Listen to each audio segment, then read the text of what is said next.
aspect. But then today you wake up with so much hate around you, and then it's something that I really didn't want to participate in. But then I just felt overwhelmed by the amount of hatred that another human being can have to another human being just because of an artificial border, you know, or an artificial country name that was imposed on you people. So yeah,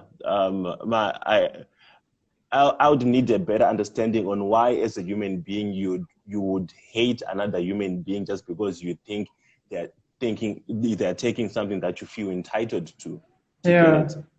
Something that's not yours, but you feel entitled because you.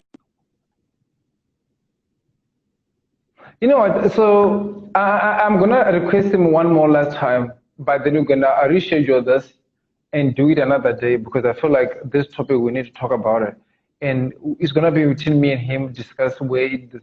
Yeah. Hey. Yeah, you were saying. It's working now. Yeah, I hope it's working right now. Yeah. So that's my standpoint right now. I'm thinking, do we really need to hate each other that much? Is it even necessary? I mean, there's enough of the world to go around for everyone. There's no need for hate in the world. So I feel like if you take the Black Lives Matter hashtag to another level, we can actually eliminate this. If you actually put it into practice, not just posting it on social media. Exactly. That's what I'm thinking.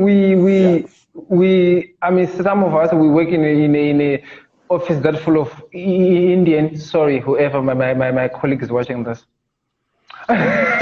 So it's so hard whenever we talk about Black later, they just look at you like, and I'm thinking, are you white? But then, however, we're not going there. And then when we talk about white people, they still act shook. I'm like, guys, please choose a side. Who are you? We are fighting something like this. And I also feel like us as Black people, we kind of, this whole pressure of Black life, it's kind of come into our head and make us so confused to the whole that in South Africa right now they say that Zimbabwe must go. Yet this is not actually the point. We have coronavirus right now, where people are losing jobs. We have so many things that all borders are closed. We cannot do anything.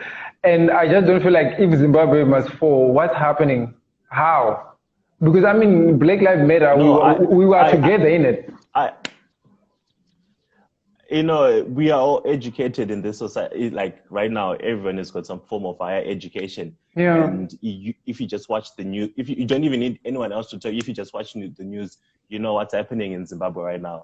It's not a secret that things are terrible here. So the question that I asked my South African followers this morning was, when you say Zimbabweans must fall, where do you want us to fall to? We feel like we've reached rock bottom. Yeah. Where else do you want us to go to? So exactly. If you say Zimbabweans must fall, please tell us where to, because we are falling. You know, for me to leave my house somewhere where I'm comfortable, to come and live in another country and leave all my relatives and friends and relocate there, do you think I am having fun doing that? Do you not realize the amount of desperation that I have? And to make it seem like every Zimbabwean that's coming into your country is coming there to steal is very unfair. And what surprised me was because I was seeing the news, and then there was a grant that was going to be given to foreign immigrants. And then what surprised me was the attack towards Zimbabweans, not the foreign immigrants as a total. Now people are asking, are there not any Europeans in your country that are going to be benefiting from this grant? Are there no white people that are benefiting from this grant? So why specifically have you chosen to attack the Black Zimbabweans? So do Black lives really matter to you? Or it's selective? Yeah. Or the Black lives matter, but then you don't like the Black Zimbabweans? You just feel like you don't like them? Especially these days, like when you mentioned earlier that right now you watch news, right now it's even Twitter. You open a Twitter, there's something educational, there's something about hashtag Zimbabwe, or there's something hashtag that. Like you don't really have to wait for 8 o'clock or for 7 o'clock or for 1 o'clock to watch news. News, they seem like to be everywhere, and every day your finger prick, there's a flag, and when you click in it, there's news. How Zimbabwe we suffering? How is Zimbabwe? Like me, I'm a Zimbabwean in Cape Town, and being here right now, there's a lot. You walk into public transport, you need to speak a South African language. like to save your life. Otherwise, you are the topic from point A to point B. Hey, kuri lapha, hey, usuka ngapha eZimbabwe uzokwenza lento enje apha. Like, there is so much hate, and sometimes I just feel like I just don't know where to go with this whole thing. I remember once I wrote a proposal. Yeah. When we were talking about the Black Lives Matter, police brutality, initially I had a problem with us Africans taking on that hashtag, because that hashtag came from America, and these are Black Americans that are fighting for their rights. But then there's so much that's happening in Africa. There is slave trade still happening in North Africa. You know, our Black brothers are being sold right now, 2020, and do those Black lives not matter? Do you get it? Here, personally, here in Zimbabwe, there is the police brutality that's happening in Zimbabwe. But then we don't have such a big movement on social media, such as Black Lives Matter. We only speak about it when it comes from America. Why can't we have our own Black Lives Matter issue here in Zimbabwe? You know, there's people are getting kidnapped. If you speak up in Zimbabwe, you say kind of thing. So this is something that's happening. So why are we not talking about the Black African lives that also matter, not just the Black American lives? You know, one thing, honestly, the issue of slave trade in Africa is such a big issue for me. You know, people are getting sold in Libya for money as labor, whole slave trade. Imagine that. And then no one else is talking about that. But do you think we, as African, we are scared? Do you think we are scared to speak up? We only support American hashtags or fights because nobody can trace it back to us from America? Well, yeah, partly. I know, you know, the issue of intimidation is such a big issue in African politics, and you cannot talk about Black Lives Matter without getting political. So, you know, you have to watch what you say in case something might happen to you. So I feel like it's easier for us to relate to that coming from the American side. Because we cannot be traced by the American side. Because if you say too much whilst you're in Africa, whilst you're in that same country with that same government that you're trying to condemn, something bad might actually happen to you. But then going back to it, since in South Africa right now, it's a youth month, and I don't know, maybe somewhere in social media you might have like a group of South African youth with what's happening right now. What do you say to young South African? Is either to educate them with the Zimbabwean situation or the situation in general that's happening to Black people?